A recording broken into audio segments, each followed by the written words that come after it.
Bismillahirrahmanirrahim. Assalamualaikum warahmatullahi wabarakatuh. Pertama, marilah kita panjatkan puja dan puji syukur kepada Allah SWT karena berkat rahmat taufik dan cahayanya kita diberikan kesehatan dan kemampuan untuk mengikuti perkuliahan pada hari ini, mata kuliah hukum manajemen hubungan industrial, serta tak lupa kita terus panjatkan salawat dan salam kepada kita Nabi besar Muhammad Sallallahu Alaihi Wasallam. Semoga kita diberikan syafaat dari beliau di hari perhitungan nanti dan kita bersama-sama beliau masuk dalam segala Allah kita. Amin ya rabbal alamin. Semoga teman-teman dan rekan-rekan sekalian dalam keadaan sehat walafiat, puasanya tetap lanjut dengan mengisinya dengan berbagai macam ibadah, sehingga puasa tahun ini lebih bermakna dibanding tahun-tahun atau peningkatan lah dibanding tahun-tahun yang lalu. Di pertemuan yang lalu kita membicarakan tentang bagaimana peran dan fungsi dari serikat pekerja yang ada dalam sebuah perusahaan, di mana fungsinya sangat vital, sangat penting, dan saya juga membicarakan bagaimana perkembangannya di masa sebelum kemerdekaan, setelah kemerdekaan, reformasi, dan setelah reformasi kalau nggak salah. Nah, itu kita bicarakan semua bagaimana dia bisa ada, bagaimana dia berkembang selama ini hingga uh, yang kita rasakan saat ini. Itu Serikat Pekerja atau Serikat Buruh SPSI ya. Nah, untuk pertemuan kali ini kita akan membicarakan terkait tentang sebuah perjanjian kerja. Nah, ini perjanjian kerja. Latar belakangnya yaitu ketika kita memulai sebuah usaha itu perlu sebuah yang namanya aturan, karena tanpa adanya aturan ya nanti jatuhnya akan nggak karu-karuan ya, tidak akan mencapai goal atau tujuan perusahaan yang kita inginkan. Untuk bekerja dan pengusaha dan melaksanakan hak dan kewajiban. Nah, ini dalam melaksanakan hak dan kewajibannya butuhkanlah sebuah perjanjian kerja.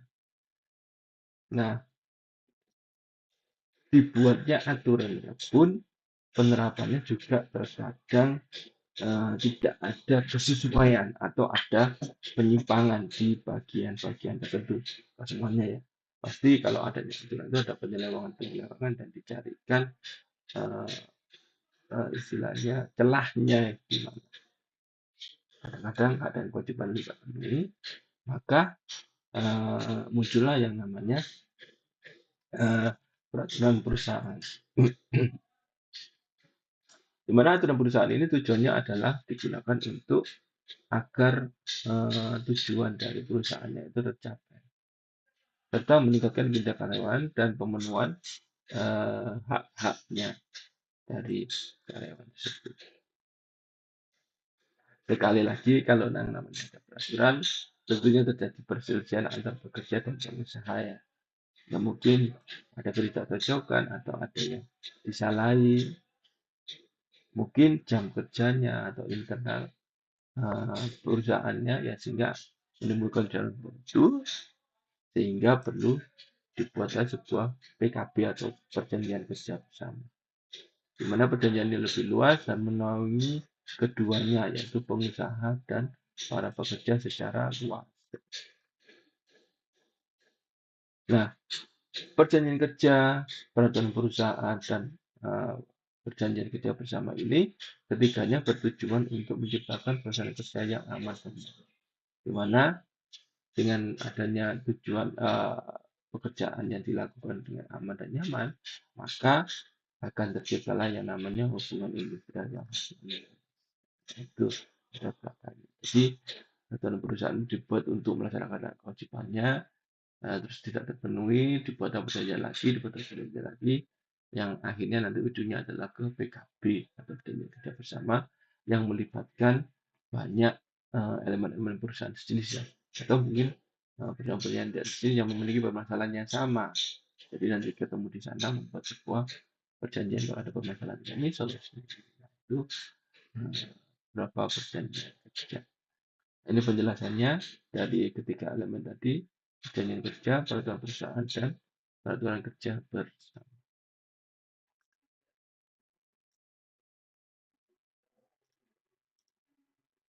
Nah, ini beberapa pengertiannya bahwa kedudukan antara para pihak yang mengadakan perjanjian adalah sama dan seimbang. Definisi yang pertama, menurut KUHP Perdata, perjanjian kerja adalah suatu perjanjian di mana pihak yang satu mengikatkan diri di bawah pihak perintah yang lain untuk suatu waktu tertentu melakukan pekerjaan dengan menerima upah. Dan menurut pakar hukum, perjanjian kerja adalah suatu perjanjian di mana pihak ke satu mengikatkan diri kerja dengan menerima upah pada pihak yang lainnya yang mengikatkan untuk mengerjakan buruh itu dengan membayar upah. Ya, similar sih, sama. Ini definisi ketiga, ini saya ambil dari beberapa referensi ya yang saya dapatkan. Menurut Wiwoho Sudjono, perjanjian kerja adalah hubungan antara seorang yang bertindak sebagai pekerja dan atau buruh yang bertindak sebagai majikan dan sebagainya yang sebagai majikan. Menurut Profesor Subukti, perjanjian adalah seorang buruh dan seorang majikan.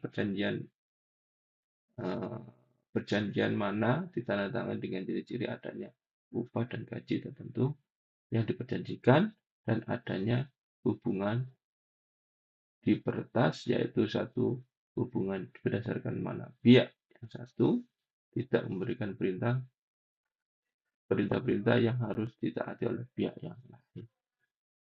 Ini beberapa pengertian yang saya dapatkan dari yang namanya perjanjian kerja. Nah, unsur-unsurnya apa saja? Ini ada unsur work atau pekerjaan, ada unsur service atau pelayanan, unsur time dan unsur tertentu, ada unsur upahnya. Jadi itu merupakan unsur-unsur. Ya,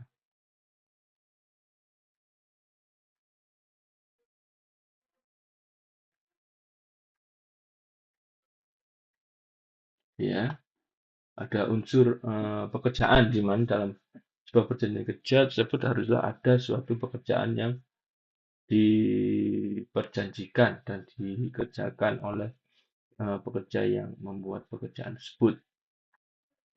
Ada unsur service, ada layanan bahwa melakukan pekerjaan yang dilakukan sebagai manifestasi adanya perjanjian kerja tersebut. Dan unsur waktu, unsur time, unsur tertentu bahwa melakukan pekerjaan haruslah dilakukan sesuai dengan waktu yang telah ditentukan. Ada unsur B adalah gajinya, upahnya berapa jam itu unsurnya. Ini ada pengelompokan perjanjian kerja. Dan kerja bagi menjadi tiga, ada perjanjian berdasarkan bentuk, berdasarkan jangka waktu, dan berdasarkan status. Ada yang tertulis, lisan, ada PKWT, ada PKWTT. Terus ada perjanjian berdasarkan status, perjanjian tetap dan tidak tetap, ada perjanjian harian dan dorongan. Ini pengelompokan dari perjanjian kerja.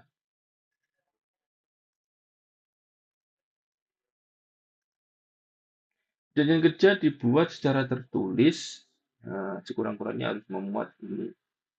Ada namanya, ada jenis kelaminnya, catatan, besarnya upah dan pembayarannya, syarat syarat kerja, memulai jangka waktu, berlakunya perjanjian, dan tempat dilakukan perjanjiannya. Nah, ini menurut pasal 4 Undang-Undang Nomor 13 Tahun 2003 tentang janji kerja yang dibuat secara tertulis sekurang-kurangnya harus memenuhi. Nah, ini menurut pasalnya. Kita beralih ke peraturan perusahaan. Peraturan perusahaan yang dibuat sepihak oleh pengusaha atau perusahaan yang akan mengatur jalannya perusahaan. Perusahaan adalah peraturan yang dibuat secara tulis oleh pengusaha yang memuat syarat-syarat kerja dan tata tertib perusahaan. Jadi, syarat-syarat dan tata tertib melakukan pekerjaannya. Syarat kerja adalah hak dan kewajiban antara pekerja dan pengusaha yang diatur di dalam peraturan perundang-undangan. Sementara tata tertib perusahaan adalah aturan yang harus ditaati yang dilaksanakan oleh pekerja dalam melaksanakan pekerjaan di suatu perusahaan. Jadi ini definisinya adalah peraturan yang dibuat secara tulis pengusaha tentang syarat-syarat dan tata tertib. Syarat-syarat kerja itu apa Pak? Ini dan tata tertib itu jalannya dan kewajiban. Kalau tata tertib itu jalannya perusahaan.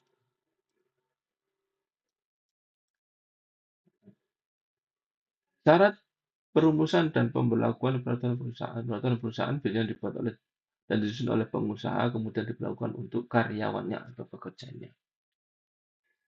Namun, demikian akan lebih baik apabila dalam proses penyusunannya, perusahaan itu harus uh, pengusaha dan manajer mengadakan konsultasi dan partisipasi dengan pekerja dan pihak kantor departemen tenaga kerja setempat.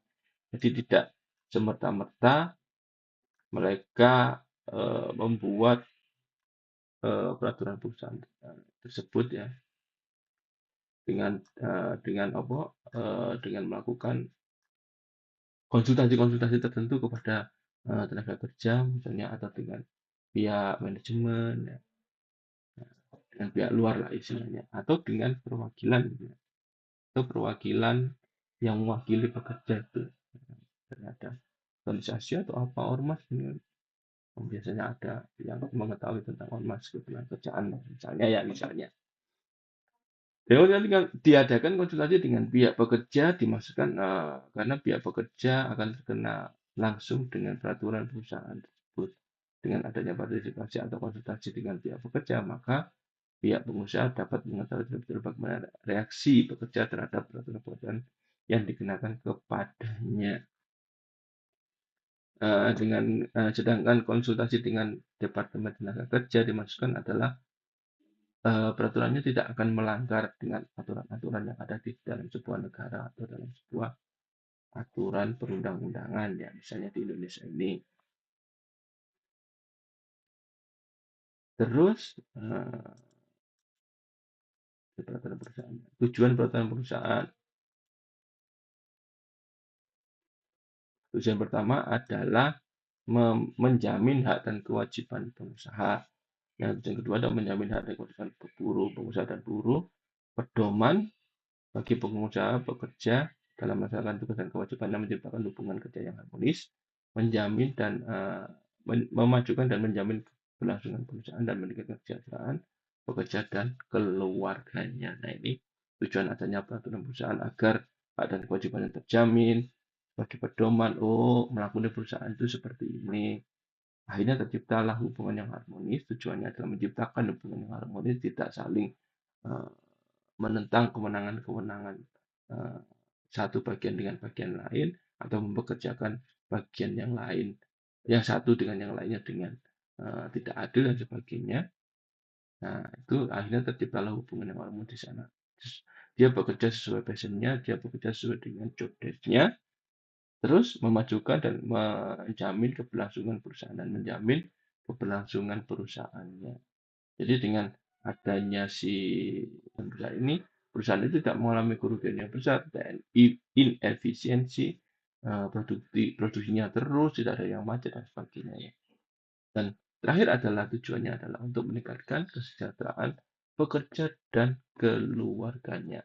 Nah, otomatis toh dapat bonus kalau misalnya perusahaan ini berlangsung dengan baik, produksinya lancar, untungnya banyak, tidak ada kerugian. Akhirnya kan dapat bonus, akhirnya yang sejahtera siapa pekerja juga kan, serta keluarganya atas saja kerjanya ayahnya ya. Nah, akhirnya dia bisa menafkahi keluarganya dan memenuhi kebutuhannya dengan Baik. Ini ketentuan dalam perusahaan.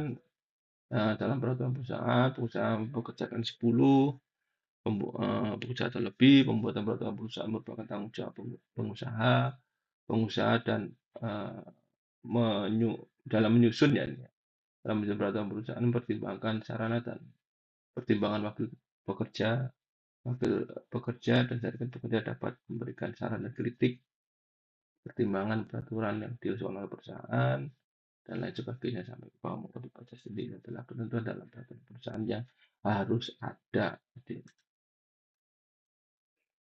ini beberapa yang lainnya.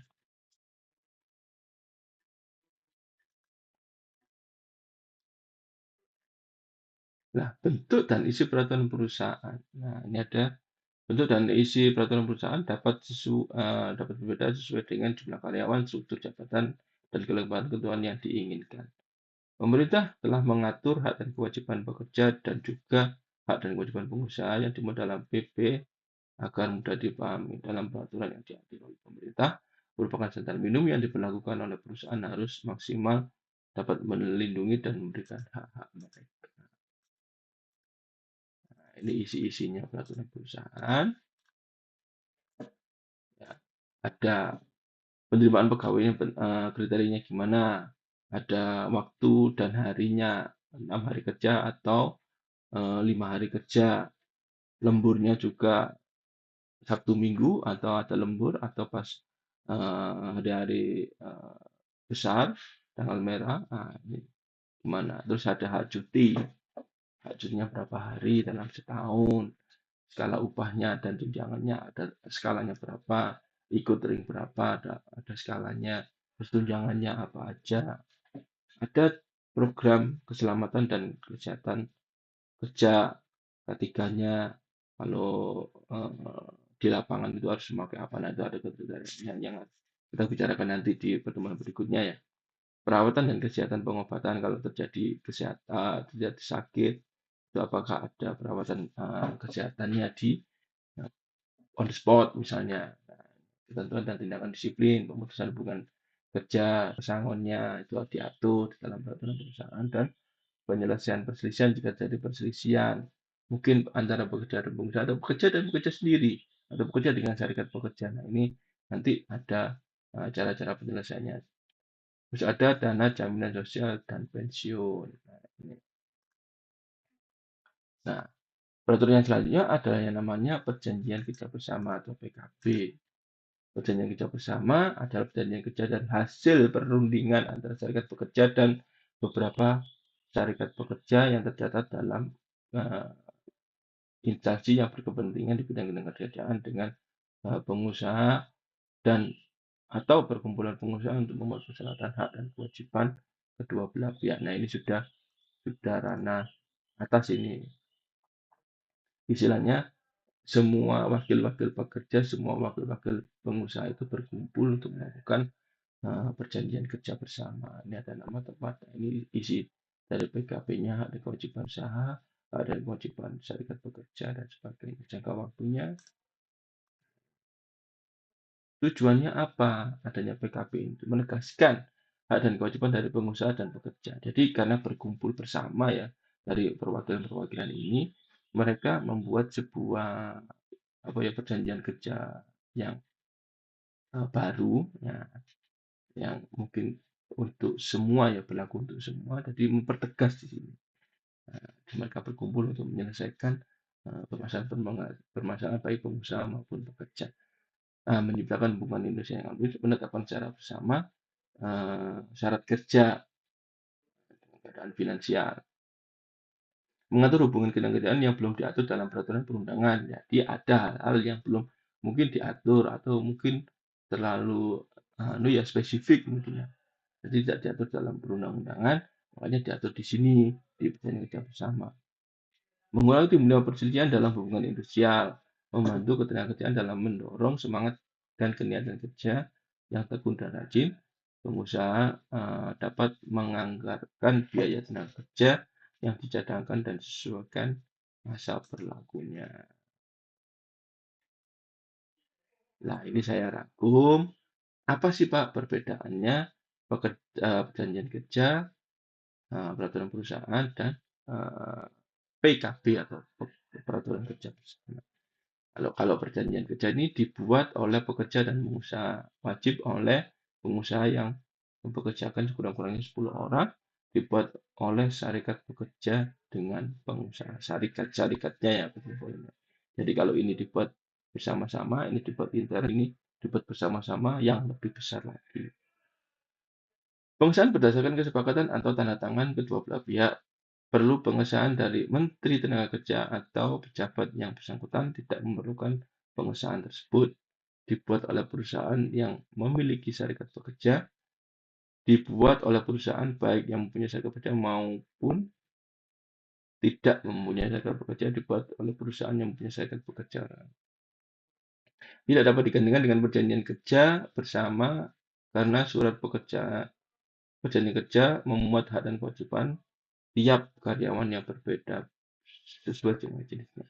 Dapat digandingkan dengan PKB karena ini sudah mencakup dari semua ini, misalnya ya, bila serikat pekerja dan perusahaan tersebut menghendaki perundingan pembuatan PKB, tidak dapat digantikan oleh peraturan perusahaan yang masih ada serikat pekerjanya. Nah, ini contoh perjanjian kerja. Nah, ini dari Pizza Hut, saya ambil dari beberapa sumber ya.